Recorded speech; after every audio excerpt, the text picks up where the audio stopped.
live here without talking to the naysayers, I would not have made justice of my speech.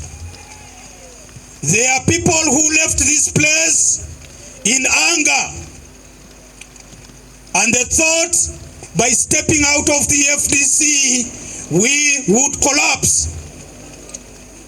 There are even funny guys around town who thought they could infiltrate the FDC and cause trouble here. Instead, they found trouble. They have gone away with trouble. They thought they would dissolve this party. Shame upon you. We'll continue to march on and not listen to background noise. We won't. And so, I want to say to the naysayers, we are not going to be deterred. We will march on. Our mission is to save this country. And we are looking at fixing the economy and putting money in our pockets. There are some people who think that is their slogan. But what anybody claims, they should be able to justify. What anybody claims, they should be able to prove their worth. We prove our worth through our manifesto, and everything is written out there in an organized manner, and we are going to prove to this country that we shall fix this economy and put money in the pockets of Ugandans. Nathan, I want you to accept my assurances. In 2021, you were among the very few who walked with me. You never abandoned me. I will never abandon you in this quest of the liberation of this country. Comrades, I'm not going to speak much more than that. I want to thank you very much and wish you journey masses back home. It is time to start work. It is time for change. It is an opportunity for the FDC to lead this country. Thank you very much. God bless you. One Uganda. One.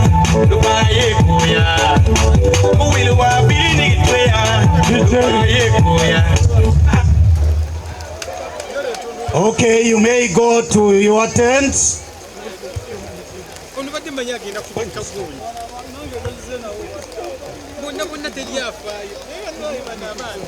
Mr. Chairman,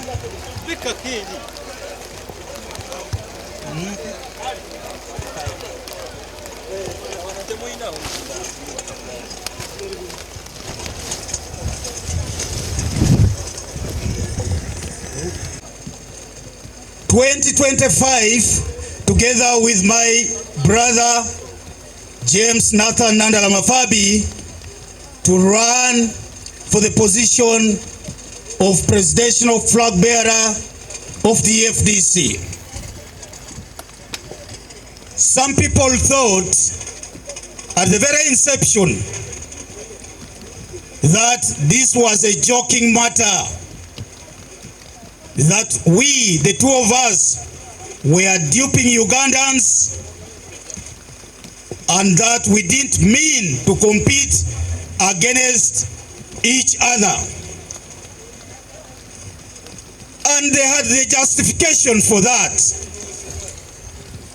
because you all know that for many years, 28 years now, nearly 30 years, Nandala and I have been tight friends. Thank you very much. But don't do this when you are addressing your voters. We've been tight friends. We've worked together. We've served this country. We were in parliament at the same time. We have led the FDC.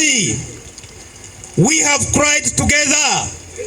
We have laughed together. We have slept in one bed together. And that bed happened to be a tarpaulin during our campaigns in the by-election in Toroma. We have been accused together. And some people even attempted to hound myself and Nandala Mafabi out of this party. Because we kept together,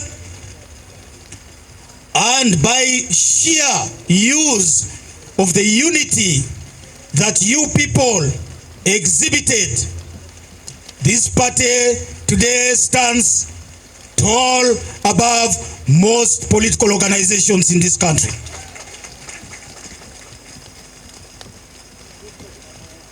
And so when we set out on the journey to campaign, we did come to some of your districts. At the time, of course, because of the regulations within the party, I had to step aside and allow one of my deputies to run the party on my behalf. And just in case I forget, I would like to quickly appreciate the Honorable Caps Hassan Fungaro, MP Emeritus of Obongi. Please come here. We have to be in this rain together, because you don't act on my behalf and not suffer on my behalf. And so the Honorable Fungaro took over office as my brother and myself moved across the country looking for votes among you, the leaders of the FDC, the delegates of the National Delegates Conference, and also common Ugandans, in keeping with our tradition. I want to say the Honorable James Natadandala was a worthy competitor. We went out to showcase our democracy that is unrivaled by any political organization in this country. We went out to demonstrate our capacity as Democrats who could compete even as friends, but come back and keep together. We wrote in the history books of this country the fact that it is possible to compete, but compete fairly and also remain friends even after the competition. As we went in the nooks of this country, as we came to your districts, we were told by delegates, we were urged by religious leaders, the elders spoke to our hearts, and they said, we are lost of choice. How can we choose between two very competent leaders, moreover, people who believe the same, two people who are friends? Save us the trouble. Go build consensus. And so I would like to take the honor to thank Canon James Wanyaka, the leader of the elders of Bugisu, who invited the leaders of Teso to Mbale to talk peace and to urge us to build consensus. I also would like to appreciate the party elders who converged here, coming from across the country, who came on and advised us on the need for us to build consensus. I would like to declare that I listened to your voices. I appreciated the fact that Nandala and I are friends. I was also informed of the need to keep the party together. Judging from our history, where we have fallen apart on account of political fights within the party arising from elections. I also was alive to the fact that we needed a lot of money to conduct a national delegates conference in order to elect the presidential flag bearer. And I said deep in my heart, without any grudge, not being cajoled or forced by anybody, that the right decision was for me to step down in favor of my brother James Nathan Nandala Mafabi. After all, I had been there before. As you know, even as a loner, I took your flag in 2021. Even as a despised candidate, walking without shoes taken by the Uganda police force, I still continue to carry your flag across the country. I played my part. It is time for Nandala Mafabi to play his part.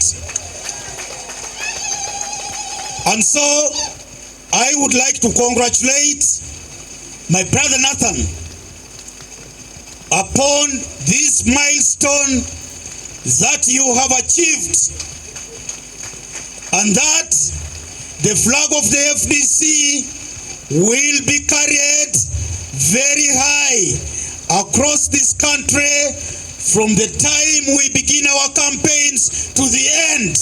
It shall not be put down. That is our principle. I will now address you, my dear friends. Mr. Chairman, Mr. President, please be seated. As the President of the FDC, you can now, you have suffered enough. You don't continue suffering. Go and sit. You are wet enough.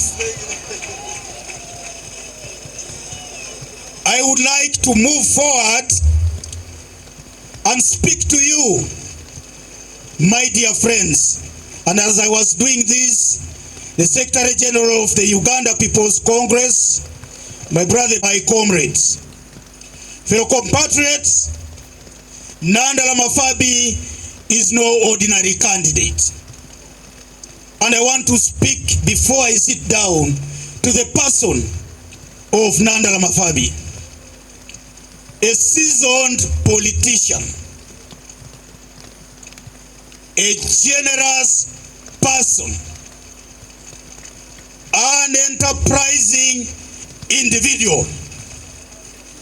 Whatever organization Nandala Mafabi sets his foot on, he doesn't run it down, he runs it up. That is Nandala Mafabi.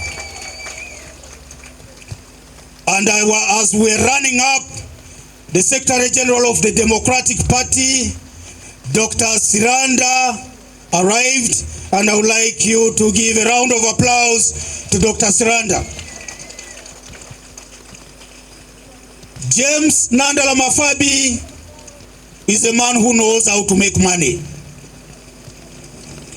He can turn anything to money. Give him a dry leaf today and he will turn it to money. This is an accomplished international player who is going to take the FDC to places. Nandala Mafabi is a very kind man, extremely kind. He has sacrificed for this party. He has caused things to move in this party, and without him, certain things would never have moved. And so while thanking my brother Nathan, I would like to say I have all the confidence in you to run this race successfully. I now want to